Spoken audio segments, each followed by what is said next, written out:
Summer के लिए आज पक्ष और विपक्ष दोनों अपनी सियासी ताकत का प्रदर्शन करने जा रही है। भारत की सियासत के लिहाज से आज का दिन बड़ा है। बेंगलुरु में आज विपक्ष के 26 दलों का महाजुटान होने जा रहा है, तो वहीं पर दिल्ली में एनडीए की 38 पार्टियां अपनी एकता का प्रदर्शन करने वाली है। विपक्ष का एजेंडा मोदी को हराने का ब्लूप्रिंट तैयार करने का है, जबकि बीजेपी अपने सभी सहयोगियों को सबका साथ सबका विकास के नारे को मजबूती दिखाना चाह रही है।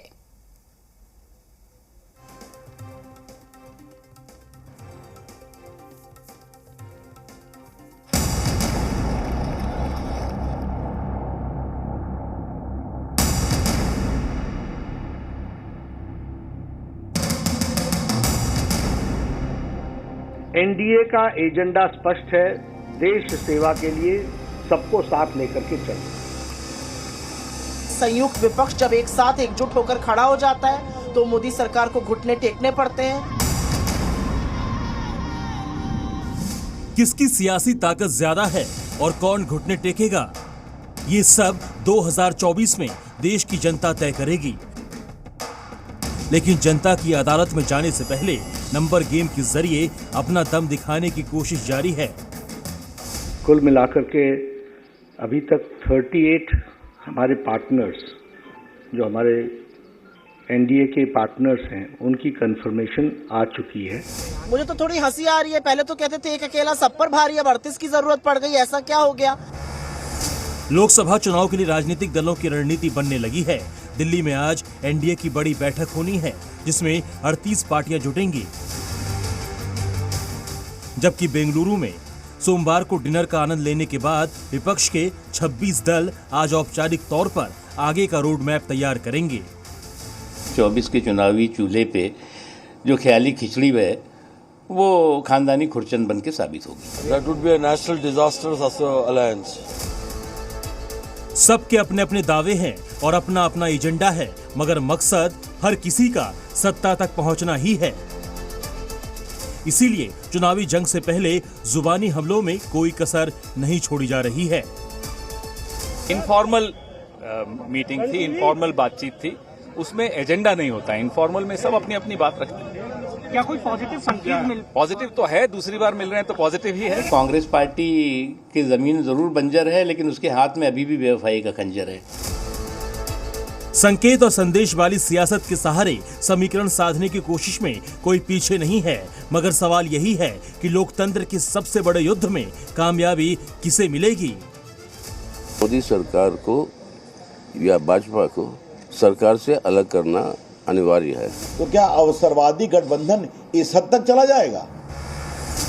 विपक्ष की बैठक बेंगलुरु में हो रही है, जिसमें भविष्य का रोड मैप तैयार होगा। पटना के बाद ये दूसरी मीटिंग है, लिहाजा आज की बैठक का एजेंडा भी तय है, जिसके तहत 2024 लोकसभा चुनाव में गठबंधन के लिए कॉमन मिनिमम प्रोग्राम और कम्युनिकेशन पॉइंट ड्राफ्ट तैयार करने के लिए एक सब कमेटी गठित करने पर फैसला किया जाएगा। सभी दलों की साझा रैली और आंदोलन के कार्यक्रमों की रूपरेखा तैयार करने के लिए एक सब कमेटी बनाने पर चर्चा होगी।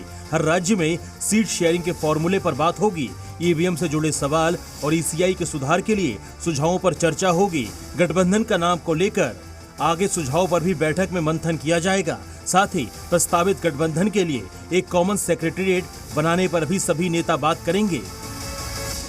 मुझे लगता है बहुत जरूरी मीटिंग थी। मुझे लगता है ये मीटिंग होनी थी। मुझे ऐसा लगता है कि संयुक्त विपक्ष जब एक साथ एकजुट होकर खड़ा हो जाता है तो मोदी सरकार को घुटने टेकने पड़ते हैं। बहुत सारे अहम मुद्दों पर चर्चा हुई और इस देश को एकजुट रखने में, इस देश के संविधान को बचाने में हम जो कुछ कर सकते हैं वो करने के लिए हम प्रतिबद्ध हैं। देश ने तय कर लिया है कि 2024 में प्रधानमंत्री मोदी जी के नेतृत्व में इस संकल्प के साथ कि हमारी एकता जो देश के हित के ऊपर आधारित है, अटूट है, अटल है, और हम फिर एक बार 2024 में एनडीए रिजॉल्व करेगा कि हम मोदी जी के नेतृत्व में देश फिर से एक बार एनडीए की सरकार बनाएगा।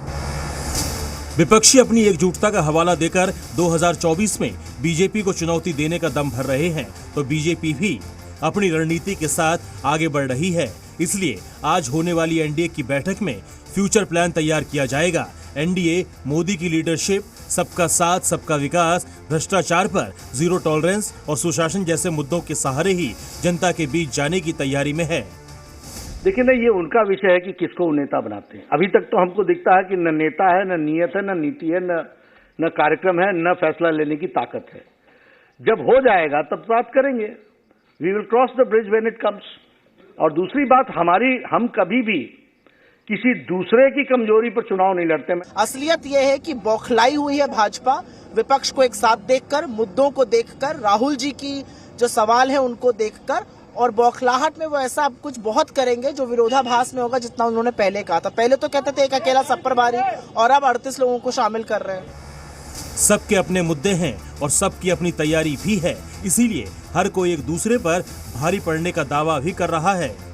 कई सारे विपक्षी दल इकट्ठा हुए हैं आज की हालत में कि देश की हमारी जो देश का जो चरित्र है, एक धर्मनिरपेक्ष जनतंत्र का गणराज्य, उस चरित्र को बरकरार रखना जरूरी है और उसे मजबूत करना है।